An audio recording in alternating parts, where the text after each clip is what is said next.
Hey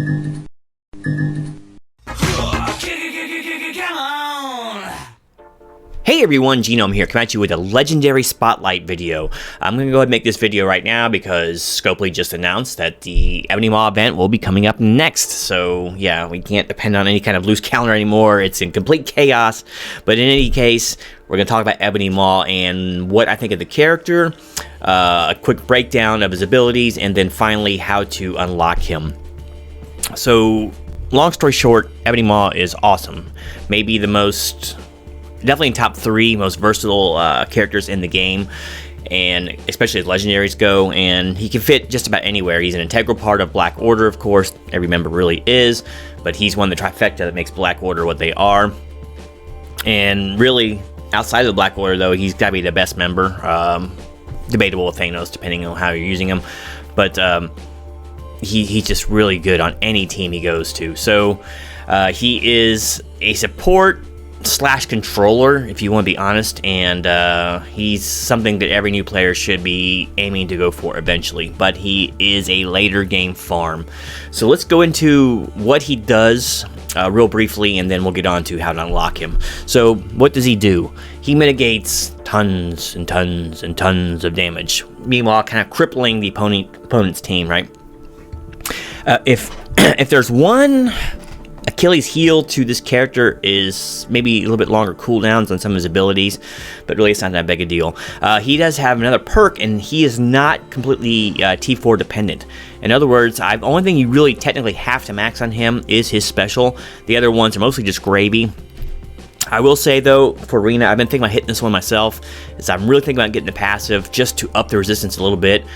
And really, it's only for one move, and that's for Proxima's stun move, which always is going to hit your call. So sometimes you resist it, sometimes you won't. I would like to bump that up a little bit, because having him stun really kind of sucks, because you're losing out all that counterattack stuff. But anyway, that's for another video. But he doesn't need that much gear and or T4s to work well. He is a kit-based character. I did bump him up to 6 reds. That was just me in a spending frenzy. But anyway, let's talk about some other things. I guess we'll start from the top down here. Needle Storm is an underrated ability, actually. This is especially good in raids for dodgy characters. This will eat up an evade and then continue to attack. This will eat up lots of counters. It's just, I don't know, or deflects, excuse me. It's a very good multi-hit. I like the multi-hit basics a lot, and it's a good execute move, because if they're really low, they're on death proof, this will hit a couple times and you can still kill them. So it's an underrated move. Doesn't really need a tier 4, but if you got laid around and you really like the character, I might even do it one day myself, because I do use him a lot, and not just in Arena. His best move has got to be his special. Apply defense up basically 2 turns for your entire team. Meanwhile, offense downing the opponent's team for 2 turns. So if they don't have some sort of cleanse or resist of this, you are neutering their damage. They're going to be doing like 25% damage to you for the next 2 turns. It's just enormous. They better have a cleanse. That's all I'm saying. Otherwise, yeah, this will just completely wreck them. So it's incredibly important to get T4 right away. That defense up for 2 turns is huge too. So he's a huge reason why Black Order, and this movie in particular, is so dominant in Arena. Amazing move. Basically, this this ability, Force Transfusion, is basically Minerva. Maybe a little better than Minerva, just because it hits multiple times. Once again, this will beat things like evades or dodges, which is really nice. Excellent move. Doesn't need a T4. You can if you want to. Once again, this would be mostly for beating up the mirror match. But usually by the time you get to use this, the opponent's Maw is gone already. So slowing him at that point won't mean too much, because he's already burned his special and his ultimate when the AI controls him. So not really an important thing, but this move itself is extremely good in Dark Dimension and places like that. Stealing percentage base is very key. And finally, his passive. His passive, I mentioned earlier that I do. This will probably be the next thing I actually upgrade on him if I do. It's just for the one move in the one matchup, but you do that matchup, Black Order versus Black Order, all the time in Arena, so it's good to have. But I'm not going to go into this completely. It's a litany and slew of things, lots of resistance. This is what makes him work against Phoenix teams. And this is why I don't keep repeatedly attacking him in war with hero controllers that die, because he'll keep getting, he'll starting fight again with the charge, and guess what? He's going to neuter your Phoenix again. So, yeah, he takes a little bit of finesse to work around, depending on who you have to attack. Gives 2 stones to Thanos. He just gives a ton of stuff. Needless to say, it's a good one, but really, the T4 is not completely necessary unless you're really going for top tier on him. So that's Ebony Maw in a nutshell. Oh, I got Skirmisher ISO on him.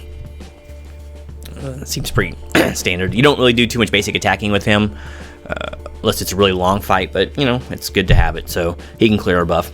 So, or the strikers can. But, yeah, that's Ebony Maw in a quick nutshell. He's a great character. He mitigates lots of damage. He can do lots of decent healing, but his cooldowns are fairly long, so, you know, you have to take that into consideration. But he works extremely well with just Thanos and him together, too. They share a lot of stuff together, so great character. Now let's get into how he is unlocked. Okay, you see before you the Inhumans team, and this is the team that's used to unlock Ebony Maw. Most important of which is, of course, Black Bolt, because you have to have a legendary to unlock this legendary. It was the first time for this. So, welcome to the party of extremely difficult grinds for the first timer. So, yes, you need Black Bolt, but you know what? You're going to need him anyway. Because let me tell you something. This event is no joke. Unlike many of the other events in this game for legendaries, which are basically just the whole challenge is to get the character shards, and then the fight's usually a pushover. Not so with this one. One problem is the human team really isn't that good for this kind of PvE content. They're not. I don't use them in anything else other than these events and a little bit of war offense, so they are not well built to survive long rounds of PvE content. So you're going to need a beefy Black Bolt. Now, when I did this for the 7-star unlock, I don't know if my Black Bolt wasn't quite this high, and I can't remember if I had him at 7 reds at that point or not, but he's going to be doing almost all the heavy lifting in this. I would say that the minimum that you can get away with doing this event with 5 Inhumans is 300k power. That's for 7 stars.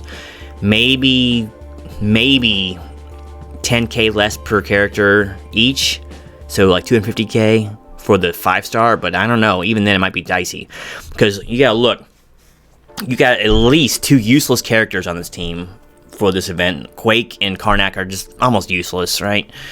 And Miss Marvel is really squishy. Crystal's the only other decent character, but yeah, man, you're probably gonna like finish a lot of these with Black Bolt being your last person standing. So, is what it is. Hey, if you got Yo-Yo at 5 stars, or even more amazingly 7 stars, use her, of course, and then this thing will be a cakewalk. But no one has her. I think I had her at 3 stars at the time. So, yeah.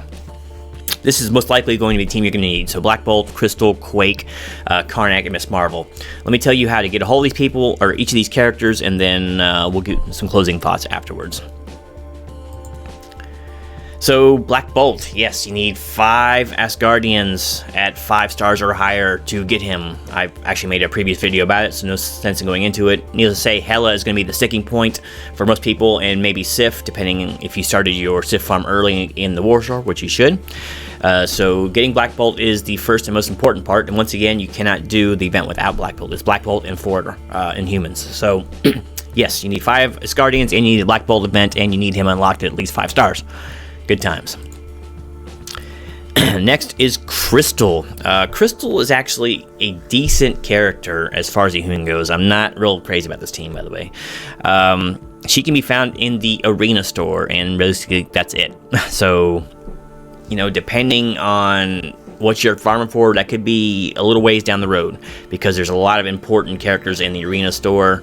I don't need to go into that. I made arena videos in the past, arena store videos, but suffice it to say, it's a pretty congested store, especially at first, to start throwing, you know, your hard-earned credits at. So, but that's where she is. She is in the arena store, so a pretty easy farm and reliable, but you gotta be doing your arenas every day, and you gotta be, like, skipping out on other maybe important characters to get her. But she is necessary, so arena store for Crystal. Oh, Quake. Garbage character. I used her for like my first 6 months in the game. I had her unlocked because back then, in like 2018, whatever, she was supposedly a tier 1 character, amazing character, S tier. I don't get it. She's awful. Worst member of this team, debatably with Karnak. She's just useless in these events. She's useless usually in war. She dies in like 2 hits from anything. She's just, ugh. don't put anything into her but what you have to. Unfortunately, you have to put what you see before you into her in order to beat the event. Once again, you can't just skirt through this event. It's a tough one. So Quake, you can find her in both the Arena Store and Heroes 6.6, so that's pretty good. So neither one of those is a hard farm, and if you're really behind on her shards for whatever reason, you can double up. So I do recommend trying to farm her out of Heroes, though, if it doesn't like impair your farming for other things that are more important. But so you can double up on her collecting. It's just that it's painful to even have to recommend to do so, but it is what it is. If you can replace her with Yo-Yo, do so. But yeah, there's Quake. So she's Arena Store and Hero 6.6. KARNAK is going to be one of the harder farms for the newer player, especially. Maybe the hardest on this list, other than opening Black Bolt, of course, because he is available on Nexus 8.6. That's getting to be late game farm because you have to beat, I forget how many messages. Is it the first 6 levels of Heroes, or the entire thing? I cannot remember, of Heroes 7-1 through 7-9 or whatever. So yeah, he is a tough farm, and he is awful. He's an awful character. It's just single target stuff only. Yeah, he's good at manipulating like status or buffs on the opponents, but I mean, he's not slow. He just doesn't bring anything to the table. He's not good. Don't put, this goes for basically everybody at Black Bolt, on the humans. Don't put any more into this character than you have to. So his opening is compounded further because in the Nexus 8 missions, some of them are actually, you have to use specific character tags, and for his, you have to be using Kree, Guardian, or Asgardian. Okay, well, the Guardians suck outside of Star-Lord, and he's not even that great anymore. The Kree is really Captain Marvel if you worked on her, but really the only good Kree is Minerva, really, for the standard use.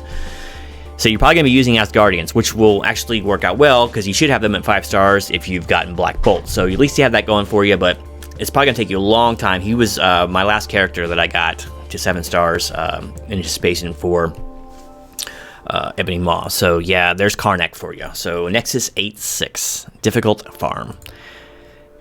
And finally, another really easy farm is Miss Marvel. She's on Mystic 2.6. You should get that within a few months of starting the game. The only thing that might slow you up is actually gathering the Mystic characters.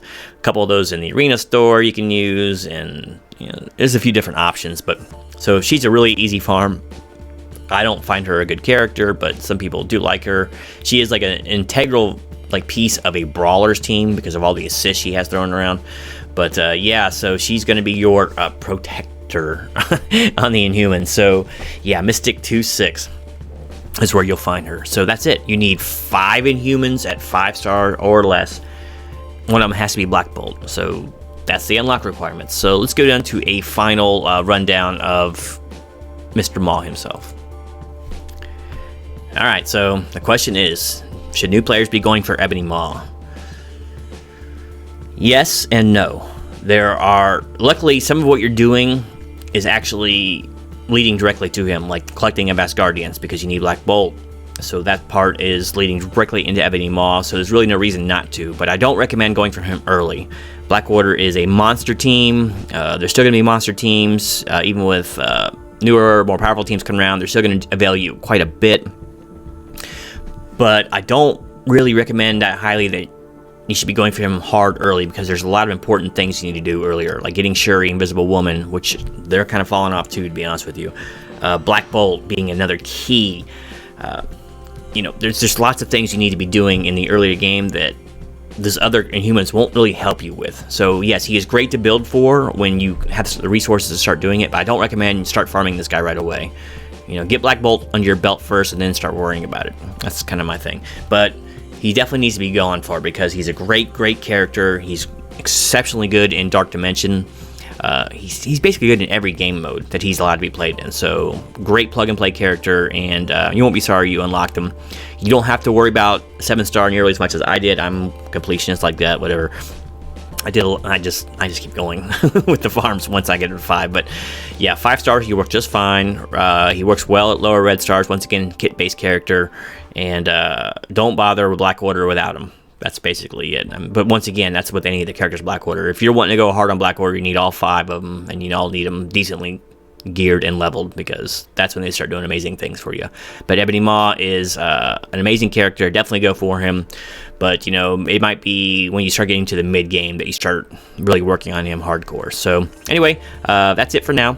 Hopefully this was helpful to some people, and hopefully the character himself will find his way into each and every roster for the people who are gunning for him. So anyway, until next time, this is Genome wishing everyone good luck in their Maw unlocks.